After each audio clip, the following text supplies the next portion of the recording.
그 이승만 정권 시절에는 양민 학살을 죽이면서 인민군이 죽였다 이런 식으로 있고요. 박정희 정권에는 또 이상한 간첩 사건을 조작하면서 북한 공비들의 소용이다라고 이제 주장을 했고, 그것이 점점 발전하다 보니까 전두환 정권에는 아예 내국민들을 살상하는 자작 테러를 4건이나 저질렀단 말이에요. 4건이 어떻게 되는 거죠, 그러면? 아까 말씀드린 대구 네. 민문화원 폭파 사건이 첫째고요. 네. 그게 83년 9월 22일 날. 네. 그 다음에 일어난 게 아웅산 사건입니다. 10월 9일 날. 네. 그 다음에 86년 9월 14일 날 김포공항 국제선 청사 바깥에서 크레모알 터트린 사건. 그 다음에 4번째가 김현희 사건인 거예요. 네. 전부 다가 자작극인 거예요. 전부 다가 내국인들을 살상하는 사건들. 아웅산 사건이 나자마자 미국은 북한을 테러 지원국 명단에 올리려고 했어요. 네. 근데 실패했어요. 2010년에 천안함 사건 났을 때도 마찬가지죠. 국제사회가 받아들이질 않아서 네. 그 당시 무슨 뭐 동북아 아세안 안보 포럼이나 유엔 가가지고 이제 허탕치고 왔거든요. 사실은 외교 망신을 당한 것인데 그 당시도 비슷했던 것 같아요. 그래서 4년 뒤에 다시 김현희 칼기 사건을 만들어서 결국은 북한을 테러 지원국 명단에 올리죠. 그 1차 시도가 아웅산 사건이었어요. 네. 그런 식으로 뭔가 이제 그 미국에서는 소련과 북한을 겨냥한 전략적 목적으로 해서 어떤 사건들이 필요했던 거예요. 이 나라의 운명이라고 할까요? 이 반쪽짜리 나라의 이제 운명이라는 것이 어떻게 보면 미국의 분단 관리 전략에 의해서 항상 이용당하는 그런 운명이 아니었던가 저는 생각을 합니다. 물론 그 중에는 잘 돼서 출세한 사람들도 많이 있겠죠.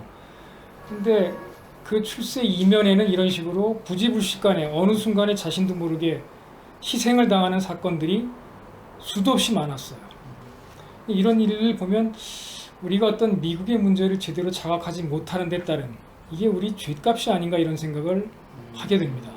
저희 인사 먼저 드릴까요? 네. 여러분, 안녕하세요. 네, 저희 왈가왈부입니다. 저는 진행을 맡은 커트입니다. 네, 홍광철입니다. 강진욱입니다. 네. 여러분 많이 기다리셨죠? 언제 이 에피소드가 올라오나?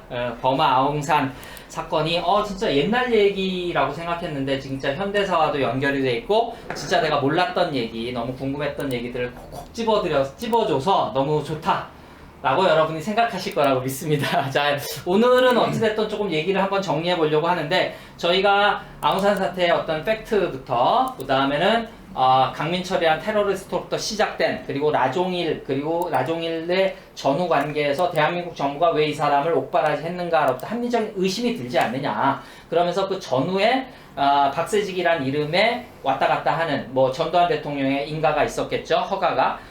그것을 통해서 이 사건이 어떤 음모가 펼쳐진 게 아니냐라는 것이 저희들의 어떤 요지였습니다. 자, 그러면 과연 이 사건을 전두환은 왜 꾸몄을까? 그러면 전두환이 자발적으로 꾸몄겠는가? 아니다. 미국이 뭐 원하는 바가 있지 않았겠느냐? 그것이 지난 3번째 에피소드에서 76년 8.18 판문점 미루나무 사건을 전후한 75년도 30차 유엔 회의에서 비동맹 불락 그리고 소위 말하는 미국과 친하지 않은 비동맹 불락의 안건들이 세계 무대에서 입김이 커져가는 이 와중에 어떻게 76년 미루나무 사건이 반전을 일으키고 83년 버마 아웅산 폭파 사건이 또다시 한번 북을 악마화하는, 즉 여러분이 생각하는 북에 대한 악마화를 그대로 믿지 마시고 한번 우리 고민해 보자는 겁니다. 한국전쟁, 76년, 83년 이 버마 아웅산 사태, 그리고 우리 또 홍강철 님도 잘 아십니다만 87년에 칼기 858 사건, 이런 것들을 통해서 우리가 알고 있는 북의 테러국, 악마, 뭐 깡패국가, 이런 이미지들은 혹시 내가 잘 모르고 있는 건 아닐까? 만들어진 건 아닐까? 뭐 이런 것들이죠. 이 차원에서 버마 아웅산 사태 전후해서 미국이 얻은 것, 그리고 대한민국 정부, 전두환 정권이죠 사실. 전두환 정권, 전통성이 없는 전두환 정권이 얻은 것, 그리고 북이 잃은 것, 요것을 한번 정리를 해주시면 어떨까요? 이제 네. 예, 한번 해보겠습니다. 네네. 그러니까 지난 시간에도 잠깐 말씀드렸던 것 같은데 비동맹이라는 것이요. 그 미국의 동북아 전략 중에서 가장 핵심이 분단 체제거든요. 한반도 분단 체제를 유지하는 전략이 네. 미국에서는 거의 사활적인 이익이 걸린 문제인데 그것을 북에서는 계속 그 분단 체제를 와해시키려고 지속적으로 노력을 하고 있죠. 오히려 북정부가 네. 그렇죠. 이제 계속해서 미국에 대해서 74년부터 이제 북미 평화협정 체결하자고 정식으로 이제 요청을 예. 했고요. 그 다음에 이제 주한미군 철수를 포함해서 미국이 분단 체제를 유지하는데 가장 핵심적인 기제인 미군 철수를 주장하고 있고, 또 미군과 북미 간의 관계를 정상화하기 위한 평화협정 체결을 주장하고 있고, 이걸 미국에서는 계속 어떻게든지 회방을 놓고 거부해야 됐던 거죠. 지금도 거부하고 있는 거 마찬가지로. 근데 지금은 그냥 할 듯 말 듯 하면서 이제 안 하는 그런 식이지만 80년대만 하더라도 그냥 이렇게 거부하는 게 아니라, 특히 80년대 초반에 이 전두환 정권이 들어선 시점, 바로 그 시점 미국의 레이건 정권이 들어선 시점이거든요. 네. 전두환 정권이 먼저 들어서고 80년에 이제 대통령 미국에서 선거가 있었죠. 그래서 조금 뒤에 이제 레이건 정권이 출범을 하는데, 레이건이 아까 말씀드린 대로 81년 1월이면 당선자 신분이었어요. 대통령 정식 취임도 하기 전에 전두환을 불러들였단 말이에요. 뭔가 이제 급하게 일을 진행해야 될 상황이었던 거죠. 그래서 이제 그 동북아 그 비동맹 순방 외교라는 게 짜였다는 얘기를 말씀드린 거였던 거예요. 네. 그렇게 이제 그 비동맹 순방 외교라는 것은 북미 간의 대결과 관련이 있었던 거죠. 네. 특히나 그 레이건 정권이 들어서면서 시작한 게 뭐였냐면 소련과 북한에 대한 아주 고강도 압박 전술이었어요. 그걸 이제 전문적인 용어로 이제 브링스맨십이라고 하는데, 이걸 이제 무슨 뭐 벼랑 끝 전술 뭐 비슷하게 표현할 수도 있을 것 같아요. 네. 이제 그러면서 아주 이제 군비 예산을 과도하게 투입하면서 소련을 압박을 하고 소련을 악마화하는 거죠. 이게 실제로 그 83년쯤 되면 악마의 제국이란 용어가 등장을 합니다. 레이건이 직접 소련을 향해서 악마의 제국이다라고 데블스 엠파이어라는 말을 직접 쓴단 말이죠. 그런 식으로 소련을 악마화하고, 그러면 소련과 친했던 조선, 북한도 악마화가 되는 거거든요. 그럼 소련은 미국이 악마화하고 남한은 또 북한을 악마화할 필요성이 또 있었던 거죠. 남한의 독재 정권은. 박정희 때도 그랬고 전두환 때도 마찬가지인 거죠. 그런 식으로 뭔가 이제 북한을 공박을 해야 되는, 압박을 해야 되는 사건을 만들려고 했던 겁니다. 쉽게 말하면. 그냥 악마화가 되는 게 아니거든요. 그렇죠. 뭔가 사건이 네. 있어야죠. 눈에 보여지는. 네, 저들이 악마짓을 했다고 하는 사건을 조작하는 겁니다. 그 대표적인 사건이 그 아웅산 사건 나기 약 한 달 약 20일 전이 한 50일쯤 되는가요? 네네. 83년 9월 1일 날 칼 007기가 그 캄차카반도에 진입했다가 소련 공군기에 미사일 맞고 격추되거든요. 아 맞다. 기억난다. 87년 9월 아니 그건 죄송합니다. 예. 83년 83년 9월 1일 날. 네네. 그 007기죠. 이거는 858이 아니라 예, 그래서 미국에서 이렇게 돌아오던 게 저 그 고등학교 때 그 저기 갑자기 소식 들었던 기억납니다. 그게 왜 그랬었냐면 그 당시 미국이 우리 대한항공 여객기를 그 정보 그 소련 영공의 군사 기지가 밀집된 곳에 집어넣어서 정탐을 하려고 그랬던 거예요. 정보를 취합하려고. 네. 그럴 목적으로 들어갔던 게 처음이 아니고 78년에도 한번 있었거든요. 그때 이제 소련의 무르만스크 이제 비상 착륙을 하긴 했는데 83년에는 소련 그 공기가 미사일을 쏴서 격추시켜 버리죠. 네. 그걸 이제 우리 남쪽과 미국에서는 소련을 악마화하는 그 계기로 모티브로 삼았던 것인데, 사실은 악마화를 당하려는 미국이었던 거예요. 그러니까 우리 민간 항공기를 그렇게 소련 군사 목적으로, 대소 군사 목적으로 집어넣었던 걸 먼저 비난을 했어야 되는데, 그 얘기는 쏙 빼고 이제 소련 공군기가 격추시켰다는 얘기만 하면서 이제 소련을 악마화했던 거고요. 마찬가지로 또 북한을 악마화하는 사건들이 필요했던 거예요. 그러면서 그럼 그 악마화 관련 사건들이 필요했다는 얘기를 뭘로 알 수 있냐면, 아웅산 사건이 나자마자 미국은 북한을 테러 지원국 명단에 올리려고 했어요. 네. 근데 실패했어요. 그 아웅산 사건에 대한 그 공식 설명을 국제사회가 그 당시로서는 받아들이지 않았던 것 같아요. 2010년에 천안함 사건 났을 때도 마찬가지죠. 국제사회가 받아들이지 않아서 그 당시 무슨 뭐 아세안 안보 포럼이나 유엔 가가지고 이제 허탕치고 왔거든요. 사실은 외교 망신을 당한 것인데, 그 당시도 비슷했던 것 같아요. 그래서 4년 뒤에 다시 김현희 칼기 사건을 만들어서 결국은 북한을 테러 지원국 명단에 올리죠. 그 1차 시도가 아웅산 사건이었어요. 네. 그런 식으로 뭔가 이제 그 미국에서는 소련과 북한을 겨냥한 전략적 목적으로 해서 어떤 사건들이 필요했던 거예요. 그런 식으로 이제 미국은 소련을 악마화할 수 있었고 북한을 악마화할 수 있었던 것인데 그 연장선에서 발생한 일이 1983년 사건이다. 그런 사건들인 네네. 거죠. 그러니까 그럼 전두환 정권은 왜 그런 사건이 필요했을까 보면 네. 이건 또 뭐 80년 광주 사건으로 들어갈 수밖에 없는 것인데 네. 그 당시 반미 감정이라는 건 사실 박정희 정권 때까지만 해도 그렇게 크지 않았어요. 네. 김재규가 박정희를 살해했을 때 목적 중에 하나가 한미 관계의 정상화였어요. 5가지 목적을 제시했는데 그 중에 3번째가 아마 박정희 정권이 워낙 미국과의 지금 갈등 관계다 보니까 박정희를 죽이고 나는 한미 관계를 정상화하겠다. 이게 목적이었거든요. 근데 전두환 정권 들어서자마자 광주 사건이 벌어지면서 네. 미국 저것들이 광주 학살을 방조했다라는 얘기가 되면서 광주 미문화원, 부산 미문화원에 대한 방화 점거 사건이 잇따랐던 거예요. 네. 그 사건을 또 83년에도 대구에서 비슷한 사건이 일어났는데 이것도 자작극이었어요. 대구에서도 있었고 부산에도 있었으니까 비슷한 걸 한번 만들어보자 했던 게 대구 미문화원 현관문 앞에 크레모아 폭탄 테러를 터뜨린 거였어요. 네. 신고한 고등학생 한 명만 죽는 이상한 사건인 거죠. 이런 식으로 뭔가 이제 미국에 대한 저항이 계속되다 보니까 그걸 활용하려는 목적이 있었던 거예요. 그렇게 활용함으로써 북한을 악마화함으로써 미국과 전두환 정권은 그런 악마 같은 북한에 맞서서 국민들을 보호하는 정부가 될 수 있는 거죠. 그러니까 광주 학살을 네. 자행했고 방조했던 전두환 정권과 미국의 이미지를 세탁한다고 그럴까요? 그 원죄 의식에서 벗어난다고 그럴까요? 이걸 떨쳐버리면서 뭔가 전두환 정권을 안정시킬 목적이 가장 컸던 거겠죠. 그러면서 자신의 또 동북아 전략, 남북 분단 체제 유지였던 수단으로 활용할 수 있는 남북 분단 체제라는 것이 자세히 들여다보면 남북 간의 대결이라고 흔히 알고 있지만 더 정확하게 보면 남쪽 주민들의 대북 적대감이 기본 요소거든요.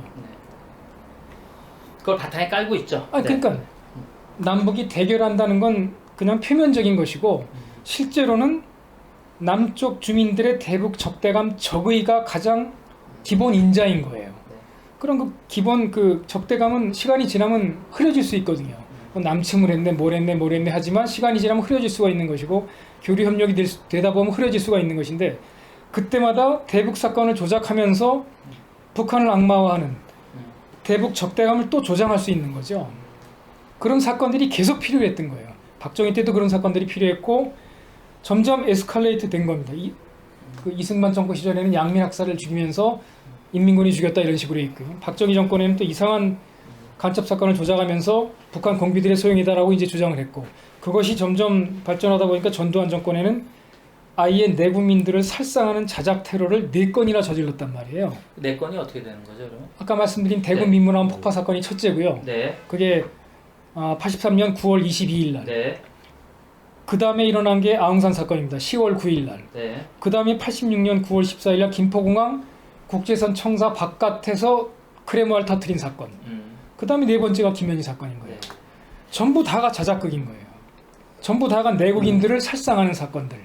지금 이제 그 얘기를 쭉 정리하면서 저희가 들어본 거고 이래서 이제 미국이나 당시 정통성이 없는 정부를 가진 국민으로서 슬프지만 이런 참극들이 일어난 게 아니냐 그리고 이것은 자작극이 아니냐라고 이제 말씀을 해주신 거고 뭐 홍강철님은 어떻게 해서 쭉 얘기 들으면서 네. 과연 야 이게 진짜 이런 일이 있었나 뭐 좀 예. 그렇죠. 그러니까 61년도에 이게 우리는 그러니까 북에서는 불러가자는 운동이라고 하거든요. 네네. 비동맹 회의를 보고. 네. 근데 61년도에 이게 창립이 돼요. 유고슬라비아의 그 지또 그리고 또 인도네시아 슈카르노, 네. 이집트의 나세르 해서 지금 이 불러가자 운동이라는 걸 만들었죠. 네. 그걸 75년도 8월에 북한은 가입을 해요. 그게 가입을 하고 정식 가입. 예, 가입을 했는데 그때부터 시작해서 북한의 그 대외적인 국제적인 지위가 자꾸 높아지는 거죠. 네네. 예? 뭐 대체로 보면 그 당시에는 그러니까 북한이 지금 고난의 행군을 하기 이전 거지죠. 그때는 아프리카 네. 아프리카 나라들이 북한에서 원조를 대단히 많이 했어요. 예? 군사대표단, 농업대표단들이 갖고 그 다음에 탱크, 장갑차, 포 이런 것도 많이 아프리카에 지원을 했단 말이에요. 탱크 장갑차까지 지원했어요? 네. 그리고 뭐 앙골라 이런 데는 가서 그 뭐야 그거 군사 고문단도 많이 네, 그 우리 북한으로 말하는 폭풍유단, 아, 폭풍유단이라는 그 대통령 경호하는 이런 부대들도 꾸려주고 이랬습니다. 북한에서. 결국은 그렇게 하다 보니까 북한이 국제적인 지위가 자꾸 높아지는 거잖아요. 네. 그러니까 미국이랑 그 70년대 당시도 그랬고요. 결국은 미국의 입장에서 그리고 미국이나 한국의 입장에서는 북한이 국제적인 지위를 깎아야 됩니다. 내려야 되는 거죠. 그러니까 북한이 김일성 자체가 이 블록 불가당 운동에서 지도자의 한 사람으로 다 급부상을 하게 됐고, 그다음에 이거 찌또랑 인도네시아도 방문하고 유고슬라비아도 방문하면 친했어요. 찌또랑도 완전히 친했거든요. 우리가 얘기한 티토. 예, 티토. 우리는 티토를 하니까. 티토. 예. 결국은 그렇게 하다 보니까 이렇게 완전히 가까워졌어요. 그러니까 그걸 깨야 되는 거죠. 북한의 이미지를 깨야 되는 거예요. 그렇게 북한의 이미지를 깨면 블록 불가당 운동만에서 북한의 지위가 내려가는 거죠. 그럼 결국은 그 기자님께서도 이야기하셨지만 그 북한이 주장하는 이 분단 체제 끝장내자, 네. 그리고 그러니까 유엔군 철수, 예? 그리고 또 어쨌든 주한미군 철수, 유엔사 해체. 예, 그렇죠. 평화협정 결국은 평화협정 체결 이 문제들이 유엔에 제기될 때마다 그 비슷하게 가고 있잖아요. 지금 표가 지금. 결국은 그러니까 북한을 악마해야 되고 북한을 그 국제사회에서 완전히 그 밥을 만들어 버려야 되는 거예요. 그러니까 이런 사건들을 만들어야 되는데 다른 나라들을 만들어낼 그 나라가 없어요. 그러니까 그러니까 블록 불가담 운동 안에서 지도적 지위를 차지하고 있는 나라가 북한, 유고슬라비아, 인도네시아, 이집트 이런 나라들이었단 말이에요. 근데 그 중에서 북한이 가장 그 지위가 높았어요. 그러니까 그런데 이 블록 불가담 운동을 깨버리자면 이 북한을 이제 악마해야 되는데, 그러자면 제일 그 조작하기 쉬운 게 북한이었던 거죠. 그러니까 우리 남한하고 적대적인 관계에 있었고, 예? 요 남북 관계 요 문제로 네. 이제 테러를 사건을 조작하면 네, 그렇죠. 만들어내면 네. 그럼 다른 나라들은 그런 걸 만들어낼 조건이 없잖아요. 그러네, 힘드네. 인도네시아도 네. 그렇고 이집트도 그렇고 네. 네. 네. 이런 나라들은 다른 나라들은 그러니까 유고슬라비아나 인도네시아나 이런 나라들은 분단이 돼 있는 나라도 아니었고 그 나라들 가지고는 그 어떤 사건을 만들어내기 힘든 거죠. 굳이 제가 생각할 때는 조선이 북한이 블록 불가담의 그런 위상을 차지하고 있지 않았다면 굳이 미국이 블록 불가담을 그렇게 손볼 이유가 없었어요. 예, 그렇죠. 예. 근데 사실은 아까 말씀드린 데 버마를 그 북한을 공작을 하겠다는 거는 버마에서의 공작이었거든요. 예. 근데 그 만만한 나라가 북한 그 조선을 상대로 블록 불가담 운동을 와해시키려는 공작을 벌이기 쉬운 나라가 버마였던 거죠. 네, 그렇죠. 그 버마가 아까 제가 말씀드린 대로 59년, 62년 네빈 쿠데타 두 차례 쿠데타 때부터 미국이 배후에서 조종했다고 지원을 했다고 지금 말씀드렸잖아요.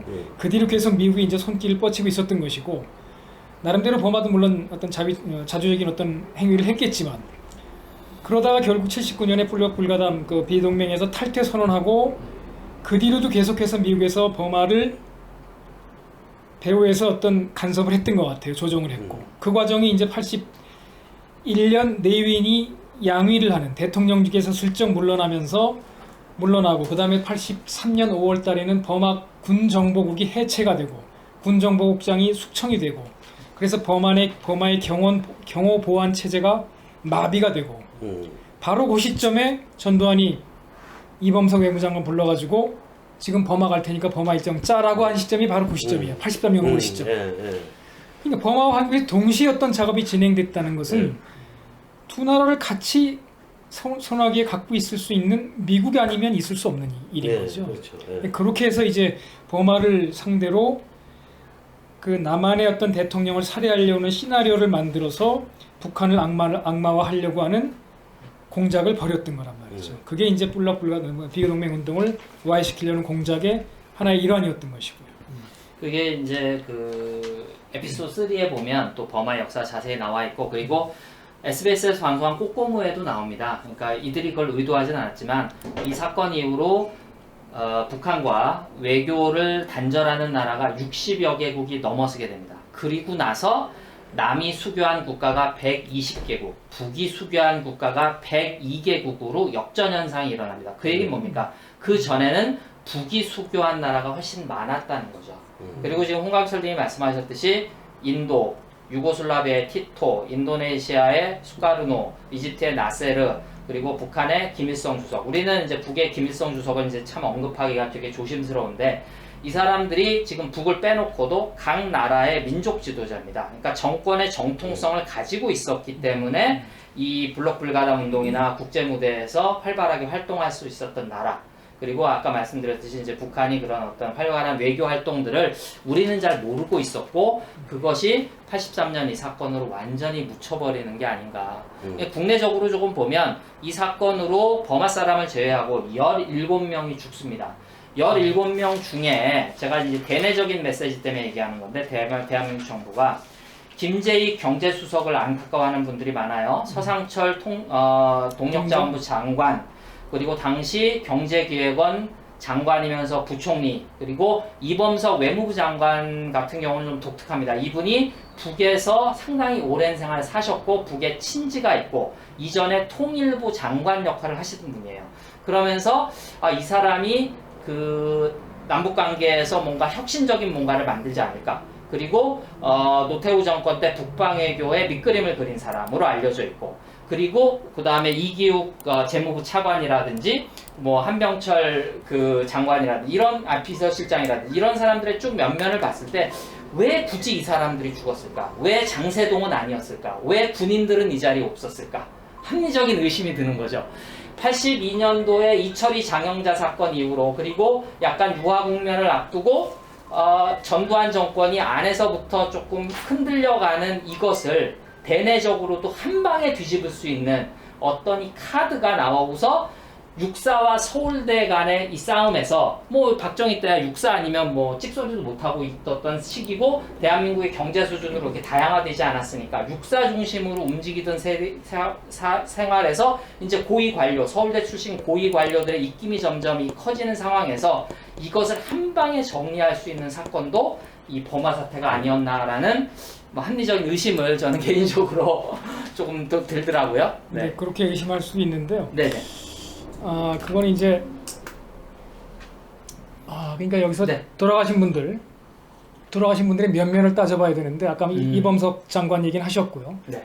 아까 통일원 장관 시절부터 이제 나름대로 뭔가 그 이범석 장관이 통일원 장관으로 있을 때는 전두환 장관이 뭔가 이제 북에 대해서 위장 평화 공세를 막 제시할 때였어요. 81년 1월 12일 날 112J 뭐냐면 김일성 주석과 직접 만나겠다.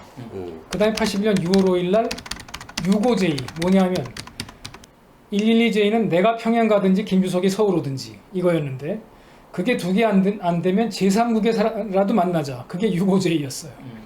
81년 두 번 그랬고 82년 1월 22일 날 또 그런 거래요.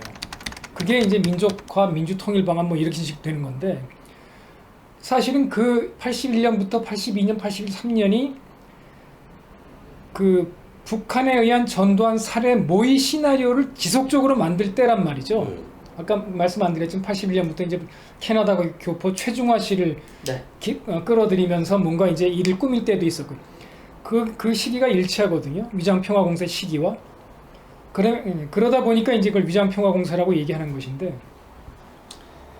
그러면서 계속 이제 그런 네. 제의를 했던 것이고요.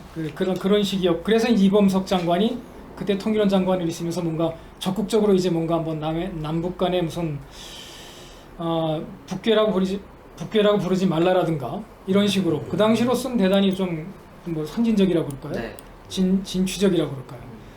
그래 놓으니까 이제 더 이상 두질 않고 청와대 비서실장으로 끌어들이고요. 82년 1월에 그 다음에 이제 외무장관 시킨 것인데 그런 독특한 이력을 가진 분이 있었고요. 아까 말씀하신 분들 중에 또 서석준 부총리가 계세요.